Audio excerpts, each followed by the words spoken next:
My name is David Green. I'm the Chief Executive of the Clean Energy Council, and I'm particularly delighted to be here, not only because I think it's one of the first occasions that the Clean Energy Council has done such a big event in partnership with two very prestigious other organisations, the Melbourne Energy Institute and the Grattan Institute, and I'm delighted that we've been able to bring together all three of us with such a huge turnout to debate and discuss this really important subject.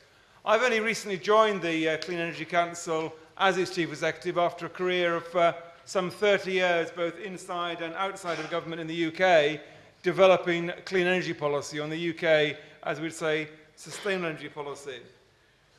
One of the reasons why my colleagues were very keen across all the institutes to have this event tonight is because we believe there's a really strong and positive future globally for a cleaner, sustainable, renewable future.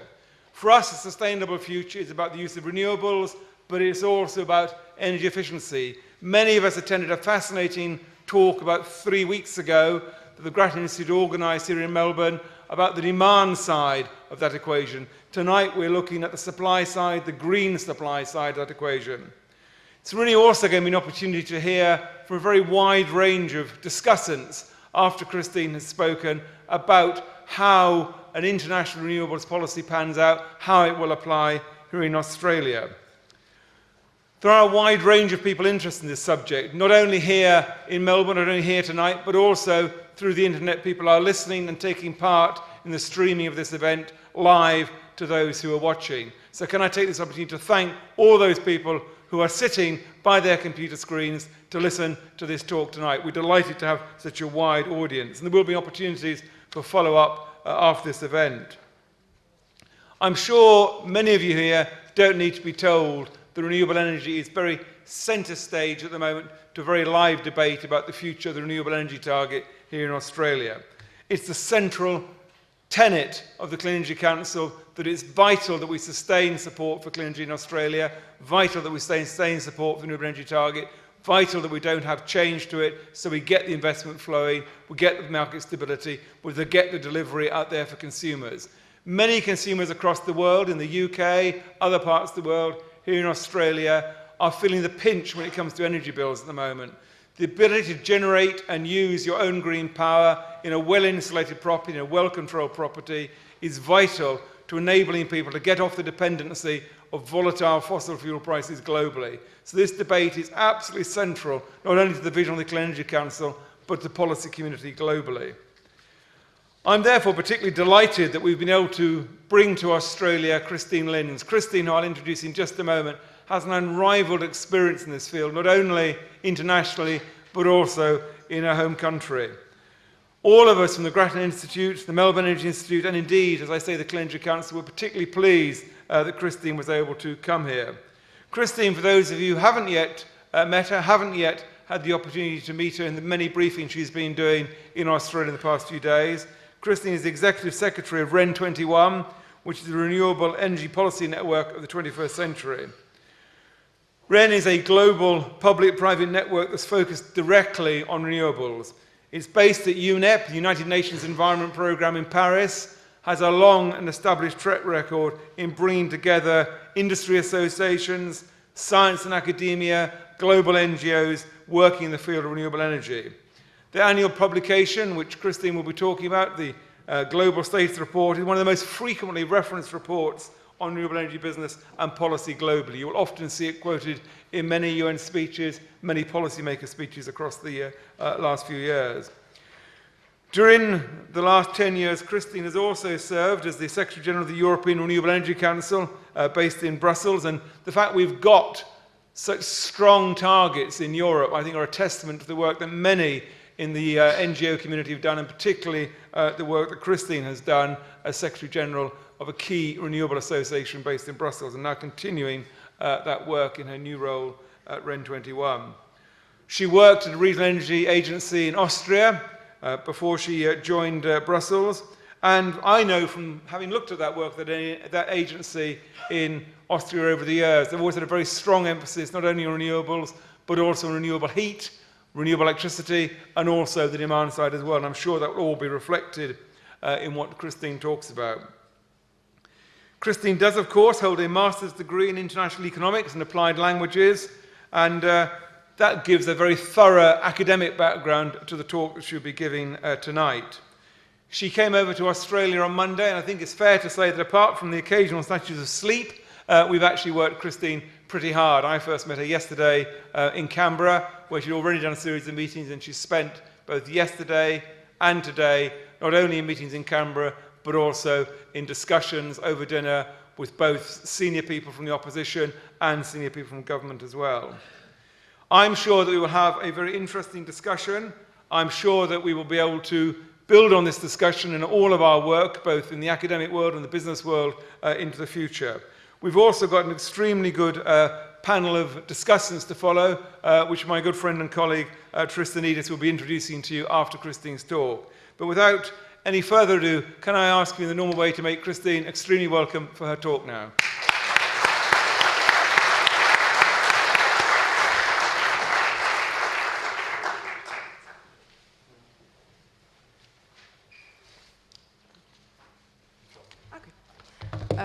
Good evening, ladies and gentlemen. Thank you. And a big welcome also from my side, and a big thank you to the Clean Energy Council on the one hand, but also the Grattan Institute and the Melbourne Energy Institute who are hosting this event. Tonight is a big pleasure to be here with you, and also you have heard that the schedule the last couple of days was rather tight. I really enjoy being here down under, fortunately, I got to see some of the beauty of your beautiful continent a couple of years ago when I was here on vacation. So I'm not too sad about the fact that we did not do effectively a lot of touristic program, but we had a lot of really interesting meetings in the course of the last couple of days.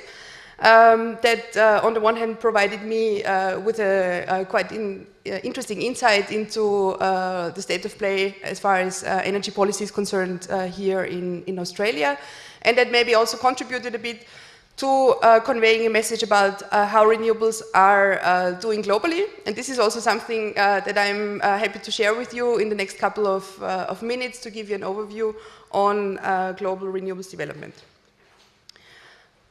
There we go.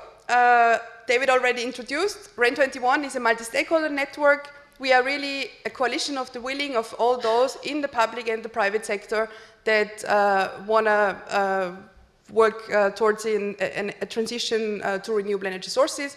We have governments, we have international organizations, industry and NGOs. And we clearly see that only through strong public-private partnerships such a renewable energy future will effectively be possible.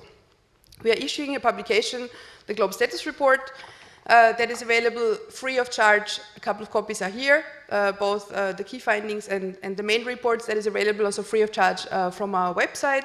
And that comprises really, is a compendium about the development of renewables from all around the world. This is work that is based on contribution from more than 400 contributors and reviewers globally. So we really give tribute also to the decentralized nature of renewable energy sources. We have a lead author based in the US, and then a team of both regional and technology contributors that give an overview on an annual basis about the global trends in the fields of industry, investment, policy, and markets.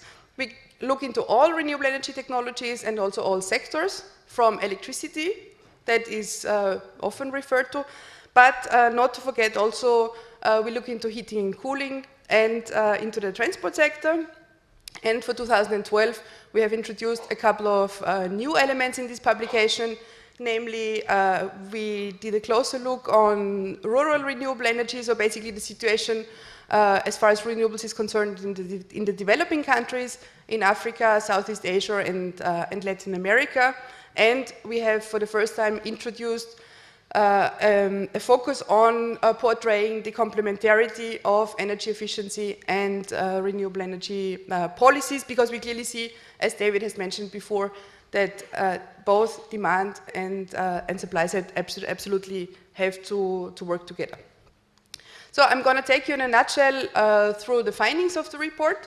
We have currently about 17% of final energy consumption generated from renewable energy sources globally. And you might have heard that 2012 is the International Year of Sustainable Energy for All. That is an initiative coming from the United Nations, which aims at, on the one hand, doubling the share of renewables by 2030, increasing energy efficiency, and guaranteeing energy access for all by 2030. And so when we talk about doubling the share, we refer to those 17%. When talking about the 17%, you see that they are halfly composed of traditional biomass, and they are, for the other half, roughly composed of modern renewables, such as wind, such as PV, such as hydro, and other sources. We see worldwide that the usage of traditional biomass is declining, and we see in general that renewables have been growing quite rapidly in all different sectors. And we see that the geography of renewables is expanding. So we see more and more countries in the world putting in place renewable energy targets and policies. The Global Status Report gives an overview on, does a listing of the top countries in the field, in the different technology fields, and also in the different fields of investment. And what I should have said earlier, what might be interesting, especially for the scientific audience here, we base ourselves on official data on the one hand, but we also base ourselves on data from the industry and from NGOs, and really do a compilation of all those, and are trying to portray the market and the development in the most accurate way. So all the data that you find in the report is up to the beginning of 2012. The report was published on the 11th of June, so it's all fairly new information, which is sometimes quite difficult to put together in such a short time framework, as some of you who work on such reports might realize. There on the slide, I don't expect that the ones, especially in the back, are really able to read all these countries, but what I just did for the purpose of the exercise here, these little circles in red there, they mark the Asian countries. And I think this is quite interesting to see that in many technological areas and in many fields, we have Asia taking up an important role, China, India, but we also see Vietnam, we see Indonesia in this list, and I think this is a trend which we have seen in the last couple of years. We still see that Germany continues to lead both in Europe and is one of the front runners globally. But we clearly also see that China ended 2011 with more renewable power capacity installed than any other country in the world. And I think this is particularly remarkable because we must not forget that less than a decade ago, there was no policy of China and not a lot of renewables development in place. And the Chinese government has put in place a renewable energy law in 2004, and since then the market and also the industry has really significantly taken off. But when we look at the data from previous years, those little circles, Asian circles, so to say, would have been much less, and I think that just confirms what many organizations such as the Asian Development Bank refers to, that this century is going to be the Asian century. So we clearly see that there is a lot of development here in the region, in Asia, happening. When I now quickly take you through what these 17% mean. So 17% were final energy consumption. That translates to roughly 20% of global electricity that was produced from renewables. That means that about 25% of our global power generating capacity is renewables based. And we saw that on all the additional power capacity that was added to the system back in 2011, roughly half of the new capacity was coming from renewables. So globally, around half of new power plants were renewables based. In some parts of the world, this figure was even higher. What you have here is the new annual power capacity added in the European Union in 2011, and there we see that the European Union has really reached a record with 71.3% of all power plants, new power plants, coming from renewables. And I'm not sure how clearly you see this, but clearly this is a strong upward trend. So we had about half of the power plants renewables based in 2010, and then this proportion really going significantly up, and 47% of all new electricity generating capacity came from photovoltaics in the European Union in 2011. This is often a figure whenever I present this to an audience who is not so familiar with renewables development, where there is some frowning and people are wondering, because I think these are really quite remarkable figures. And one of the reasons, I guess, or one of the bases for this development is clearly the fact that a couple of renewable energy technologies in certain contexts are becoming cost competitive. And we have seen quite significant cost reduction in many of those, and in some areas costs are definitely going to continue to fall. 2011 was really a very special year. We saw prices for PV modules, for example, decrease by 42%. So in 1 year, the price for a PV module was reduced by 42%. Price reduction of about 10% for onshore wind turbines. And clearly, with these developments, we see that renewables in some cases actually reach grid parity, meaning that the generating price from, for example, a PV system is at par with household retail prices. So that, of course, depends heavily on the current price of electricity in place. But we just see that we are in many countries very close to achieving really competitiveness of renewables with conventional sources. As you have seen already here, in my presentation, I've spent a lot of time on focusing on electricity. However, and this is also something that I really remarked in the discussions here today, not today, but in the last couple of days, that in Australia, I would say the debate is basically entirely focused on the electricity sector, whereas, for example, in the European Union, there is a much stronger focus also on the promotion of renewables heating and cooling, because we in the European Union have about half of our final energy consumption spent on the production of heat. And so we see that renewables in the form of biomass, solar thermal and geothermal provide a series of technological opportunities, and we see all around the world that there is a growing trend to use solar resources also to generate process heat for industry. And I think the number of more than 200 million households using solar hot water collectors all around the world is quite a remarkable one. You see here on the slide that again China is really very active in this area and is leading the way.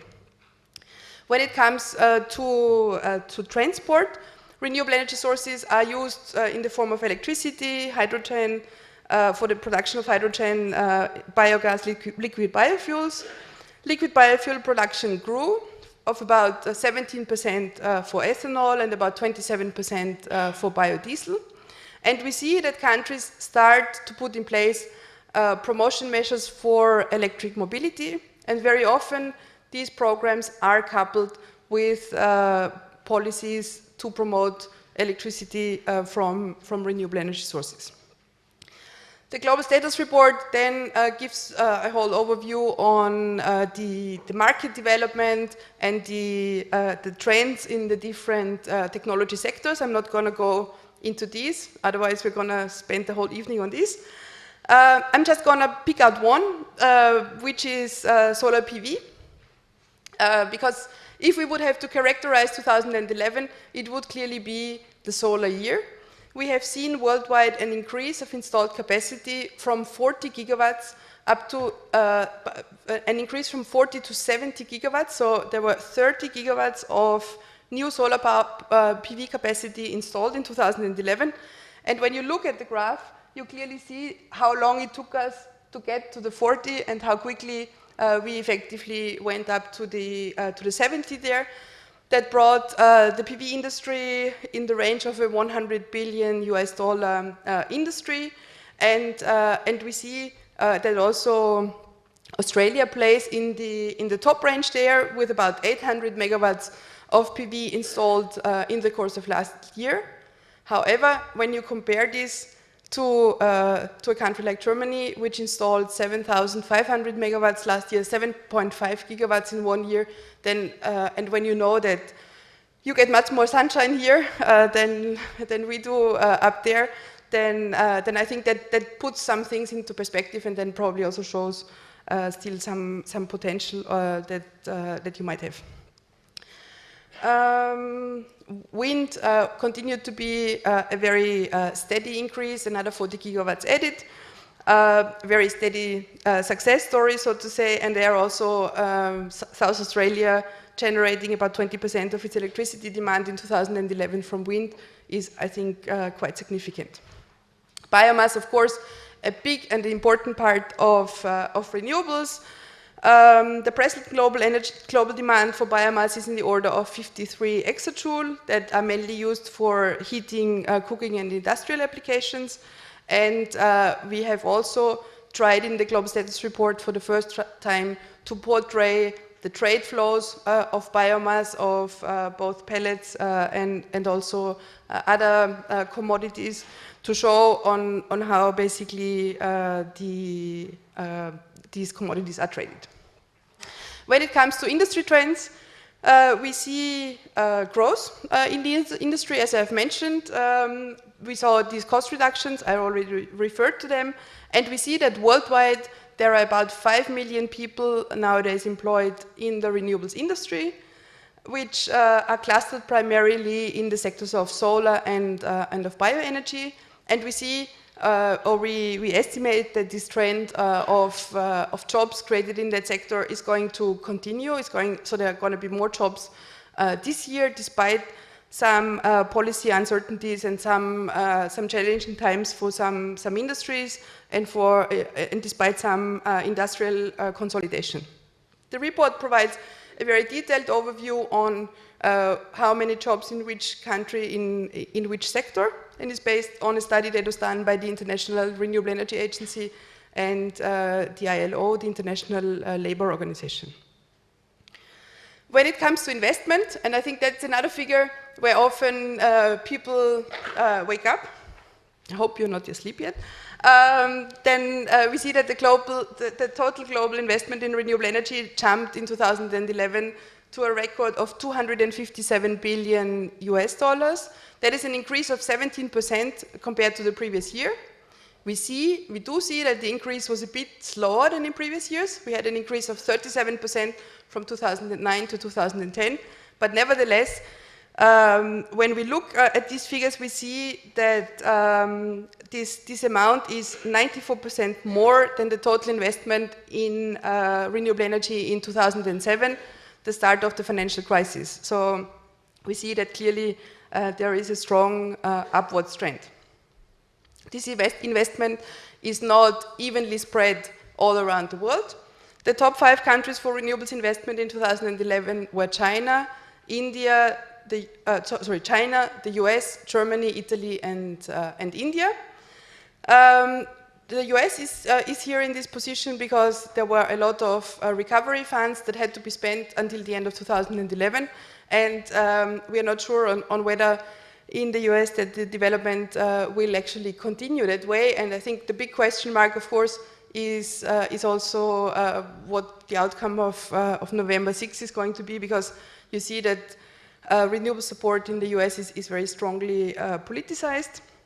And I think what is also quite interesting here in this chart, just to point out, is the position of India, because it's the first time that India is in the top 5 range, and I think it's quite remarkable that investment in renewables in India went up by 62% in 1 year, so to $12 billion, which is mainly due to the fact that the Indian government has recently announced the solar mission, a policy target that they aim at installing 20 gigawatts from solar by 2022. And I think that is another example where we clearly see that a target and a stable framework brings about investment and brings about opportunities. The Global Status Report gives an overview on different policies and different measures in place in different countries all around the world. We see that we have nowadays nearly 120 countries all over the globe with renewables targets in place. More than half of those are developing countries, which I think is something that is quite encouraging. We have, however, also seen that in many parts of the world, mainly in Europe and also in the US, there were some setbacks resulting from a lack of stability and some retroactive policy measures and some stop-and-go policies that then have negative effects on the sector and on the development. I'm not going to comment here on the Australian situation, because I think we'll have lots of opportunity to do so in the course of the panel discussion. But just let me share with you a series of existing shares of renewable electricity production targets. Just to be clear, we have many different targets all around the world, some on final energy consumption, such as the European Union, some on electricity, and so forth and so on. And I just, because the Australian target, the red, is basically a renewables electricity target, so I think it is important to actually compare apples with apples and to see what that actually means. So Australia has a 20% by 2020 target for renewables electricity. Often the European Union is referred to having a 20% by 2020 target as well. But I think for this, we have to bear in mind that the 20% in Europe are meant as 20% of final energy consumption coming from renewables, which ultimately will translate to roughly 33 to 35% of renewables electricity. So that's basically the European target, but it is not officially broken down, and that's why the EU position there on the graph is empty. But you also see that you have countries with different ranges of targets in place. For example, Germany, 35% electricity by 2020, Denmark, 50%, the UK, 80% by 2020. This is another example of a clear commitment of the government of developing offshore wind, and this again I think has a clear industrial component in the policy framework there of the UK, for example. As I mentioned, we portray the whole series of policy instruments that are out there, from fiscal measures, from feed-in tariffs, from renewable portfolio standards, from reverse auctioning, and we just give an overview there. We see that more and more countries put in place targets promoting renewables heating and cooling. And we also see, and I think this is quite interesting, that there are lots of cities all around the world that have come up with climate change action plans, and often these contain a renewables component. So we see that the city, and I guess also the state and the regional level, is gaining in importance there. I will come to the conclusion of my presentation, because many of you might have the question on what the future of renewable energy is actually, what it will be, what is in the cards. And unfortunately, I have left my crystal ball at home, so I can't really tell you on how the future will actually look like, but I think it is very interesting that several scientific reports and scientific publications foresee that the future of renewables can look very, very bright. And we have, for example, here a quote from the special report on renewable energy sources from the IPCC, the Intergovernmental Panel on Climate Change, which in their recent report came to the conclusion that close to 80% of the world's energy supply could be met by renewables by mid-century, by 2050. This report also tells that the range of renewables can be in the order of 23 or 80%. So it's a very, very big range, and the fact where we are going to end up, I think, will very strongly depend on the right enabling public policies, on the right enabling a framework with predictable and stable conditions, and I guess this is something on how this exactly can look like, and also how this can translate to an Australian context that we are going to debate in the next couple of minutes or in the next hour in the framework of our panel. So with this, I thank you very much, and I look forward to your questions.